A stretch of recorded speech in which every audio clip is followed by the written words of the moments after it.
Genesis chapter 3. Now the serpent was more crafty than any of the wild animals the Lord God had made. He said to the woman, "Did God really say you must not eat from any tree in the garden?"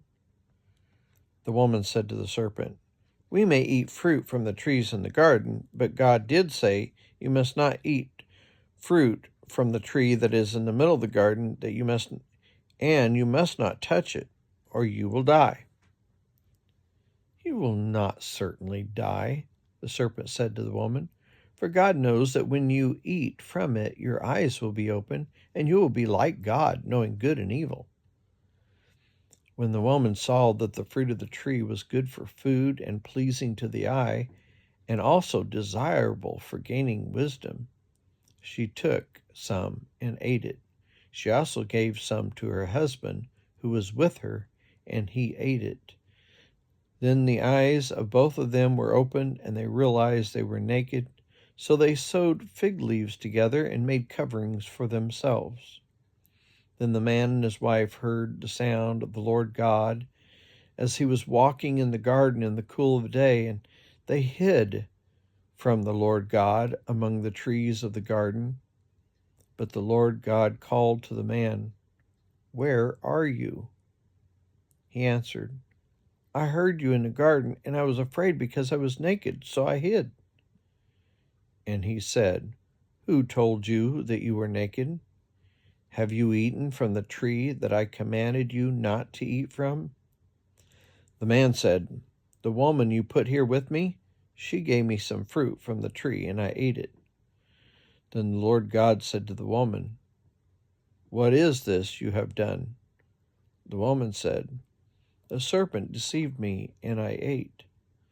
So the Lord God said to the serpent, "Because you have done this, cursed are you above all livestock and all wild animals. You will crawl on your belly, and you will eat dust all the days of your life. And I will put enmity between you and the woman, between your offspring and hers. He will crush your head, and you will strike his heel." To the woman he said, "I will make your pains in childbearing very severe. With painful labor you will give birth to children. Your desire will be for your husband, and he will rule over you."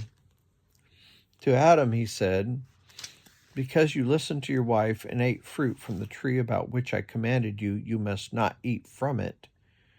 Cursed is the ground because of you. Through painful toil you will eat food from it all the days of your life. It will produce thorns and thistles for you, and you will eat the plants of the field. By the sweat of your brow you will eat your food until you return to the ground, since from it you were taken, for dust you are, and to dust you will return." Adam named his wife Eve because she would become the mother of all the living. The Lord God made garments of skin for Adam and his wife and clothed them. And God said, "The man has now become like one of us, knowing good and evil.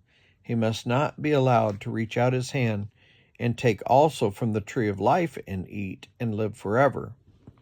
So the Lord banished him from the Garden of Eden to work the ground from which he had taken. And he drove the man out and placed on the east side of the Garden of Eden cherubim and a flaming sword flashing back and forth to guard the way to the tree of life.